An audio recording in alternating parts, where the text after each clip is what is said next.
आज हम लोग नोबेल प्राइज विनर जो भारतीय की सूची है कि किन किन भारतीयों को नोबेल पुरस्कार मिला है और किस क्रम में मिला है और क्यों मिला है, इसको ध्यान से देख लेंगे। साथ में इस ट्रिक्स के माध्यम से देख लेंगे कि किनको कब नोबेल प्राइज मिला है। तो इसका जो यूनिवर्सल ट्रिक्स है, रवि सर हमारे सुबह आम नाविक है। ट्रिक्स क्या है? ये यूनिवर्सल ट्रिक्स है, सबको यूज करता है कि रवि सर हमारे सुबह आम नाविक है। तो यहाँ रवि कौन है? रविंद्रनाथ टैगोर। सर कौन है? सीवी रमन। हमारे में ह कौन है? हरगोविंद खुराना। और मारे में कौन है? Mother Teresa. और सुब्रमण्यम, सुबह में सुब्रमण्यम चंद्रशेखर है। फिर आम में अमर्त्य सेन है। फिर न में वीएस नायपॉल है। और विके में वेंकटरमन और कैलाश सत्यार्थी है। और जो सबसे लास्ट में है अभिजीत बनर्जी, सबसे लास्ट में अभिजीत बनर्जी।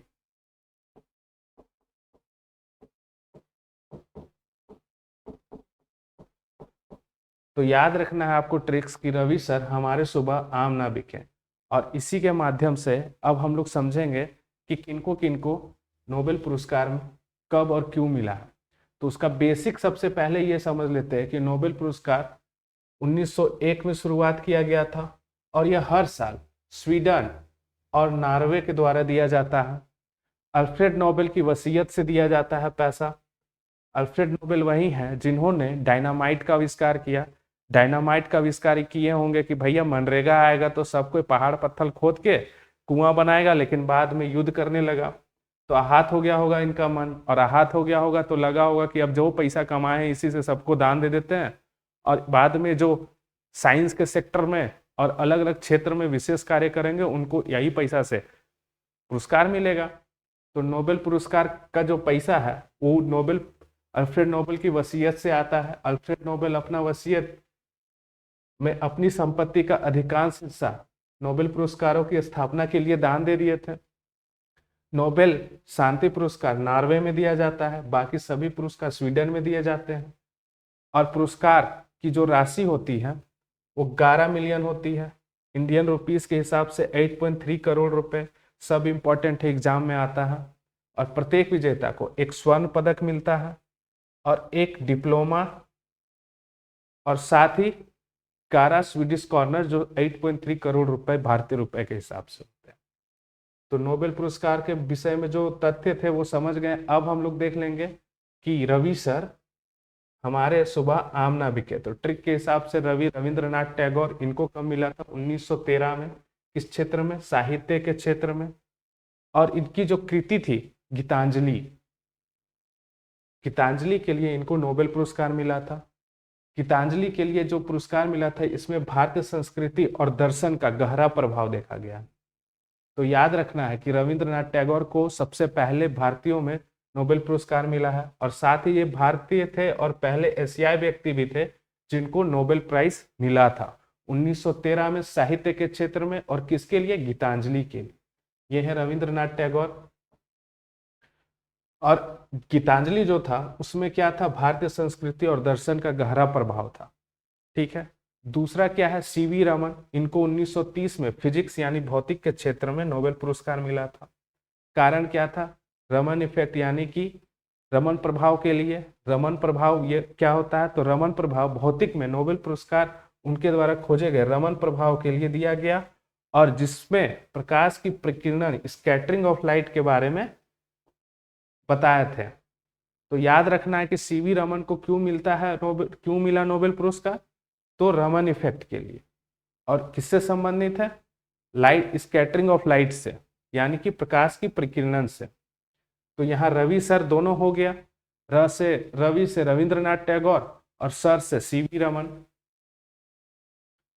अब हमारे में आ गया हरगोविंद खुराना, और इनको कब मिला था? 1968 में, चिकित्सा के क्षेत्र में। और खोज क्या था इनका? जेनेटिक कोड और प्रोटीन के संश्लेषण का अध्ययन करने के लिए इनको नोबेल पुरस्कार मिला था, जेनेटिक कोड और प्रोटीन संश्लेषण का अध्ययन के लिए। सम्मान क्या हुआ था? खुराना को डीएनए में मौजूद जेनेटिक कोड की संरचना और उसके कार्य का पता लगाने के लिए नोबेल पुरस्कार मिला था। इस खोज ने बायोलॉजी में एक क्रांतिकारी उपलब्धि मानी जाती है। तो हरगोविंद खुराना को 1968 में चिकित्सा क्षेत्र में, मेडिसिन के क्षेत्र में नोबेल पुरस्कार मिला था। और खोज क्या किए थे? ये जेनेटिक कोड और प्रोटीन संश्लेषण का अध्ययन किए थे। और ये है हमारे हरगोविंद खुराना। उसके बाद किसको मिला है? मदर टेरेसा को 1979 में पीस के क्षेत्र में, शांति के क्षेत्र में।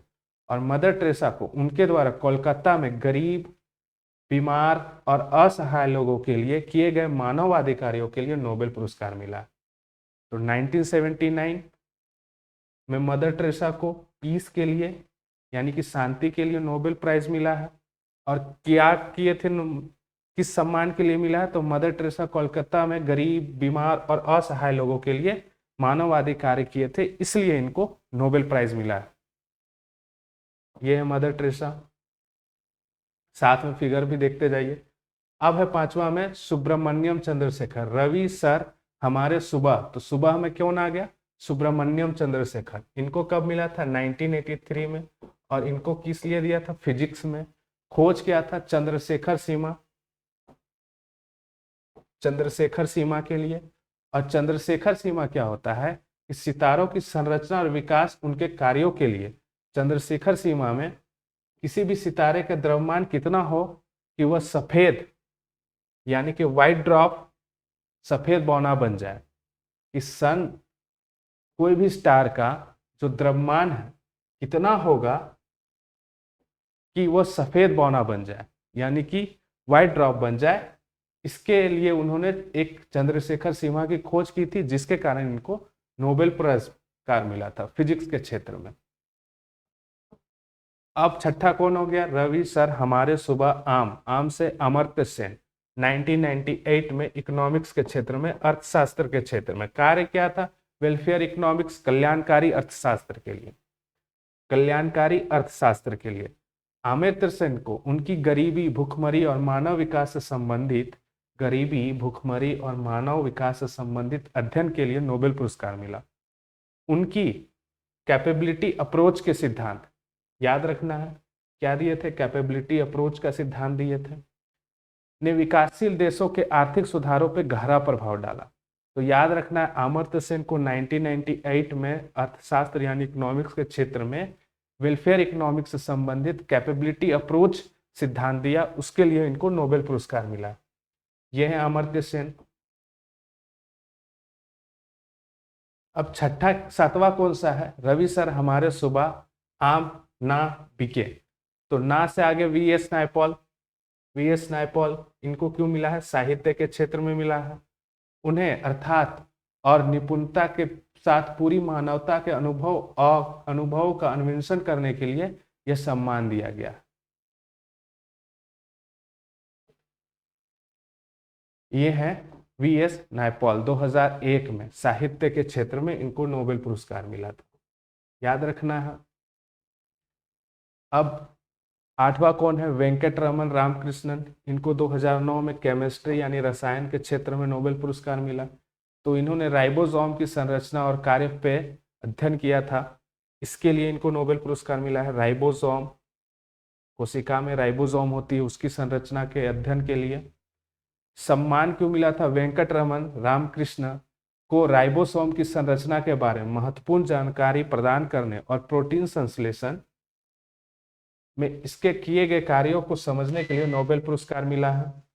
और ये नोबेल पुरस्कार जब मिला था, उनके साथ थॉमस ए स्टेट्स और एंडा ई योनाथ को साथ में पुरस्कार मिला था। याद रखना है कि वेंकटरमन रामकृष्णन को केमिस्ट्री के क्षेत्र में 2009 में नोबेल पुरस्कार मिला। और क्यों मिला? क्योंकि इन्होंने राइबोसोम की संरचना को समझने का काम किया था। ठीक है, तो यह है वेंकटरमन। नौवां है कैलाश सत्यार्थी। कैलाश सत्यार्थी को 2014 में पीस के क्षेत्र में नोबेल पुरस्कार मिला। सम्मान क्यों मिला इनको? कैलाश सत्यार्थी को बाल श्रम के खिलाफ उनके संघर्ष और बच्चों के अधिकारों की रक्षा के लिए नोबेल पुरस्कार दिया गया। उन्होंने यह पुरस्कार मलाला यूसुफजई, जो पाकिस्तान की थी, के साथ साझा किया। महत्व क्या था? उन्होंने हजारों बच्चों को बाल मजदूरी से मुक्त कराने के लिए बचपन बचाओ आंदोलन का नेतृत्व किया था। ये एग्जाम में आ चुका है। बचपन बचाओ आंदोलन का नेतृत्व किसने किया था? तो कैलाश सत्यार्थी ने। ये बहुत इंपॉर्टेंट है, याद रखिएगा। कैलाश सत्यार्थी को 2014 में शांति में नोबेल पुरस्कार मिला। और क्यों मिला? क्योंकि इन्होंने बाल श्रम के खिलाफ उनके संघर्ष और बच्चों के अधिकारी को रक्षा करने के लिए काम किया था। और इनके द्वारा एक आंदोलन चलाया गया था, बचपन बचाओ आंदोलन। ये है कैलाश सत्यार्थी, याद रखना है आपको। 10वां में है अभिजीत बनर्जी, जो सबसे लास्ट है। 2019 में अभिजीत बनर्जी को इकोनॉमिक्स के क्षेत्र में नोबेल पुरस्कार मिला है। कारण क्या है? गरीबी उन्मूलन के लिए प्रायोगिक दृष्टिकोण के लिए, एक्सपेरिमेंटल अप्रोच के लिए इनको नोबेल पुरस्कार मिला है। याद रखना है, गरीबी उन्मूलन के लिए प्रायोगिक दृष्टिकोण, एक्सपेरिमेंटल अप्रोच के लिए अभिजीत बनर्जी को 2019 में इकोनॉमिक्स के क्षेत्र में नोबेल पुरस्कार मिला है। सम्मान क्या था अभिजीत बनर्जी को? उनके पत्नी एस्थर डुफ्लो और माइकल क्रेमर के साथ गरीबी के खिलाफ उनकी प्रायोगिक पद्धतियों के लिए, गरीबी के खिलाफ उनकी प्रायोगिक पद्धतियों के लिए, एक्सपेरिमेंटल अप्रोच के लिए नोबेल पुरस्कार मिला। उनके शोध यानी रिसर्च ने गरीबी को दूर करने के लिए कई महत्वपूर्ण नीतियों का निर्माण किया। तो ये हमारे लास्ट थे अभिजीत बनर्जी। 2019 में इकोनॉमिक्स के सेक्टर में इनको नोबेल पुरस्कार मिला। और हमारा ट्रिक्स यही कंप्लीट हुआ कि रवि सर हमारे आम सुबह ना बिके, रवि सर हमारे आम सुबह ना बिके।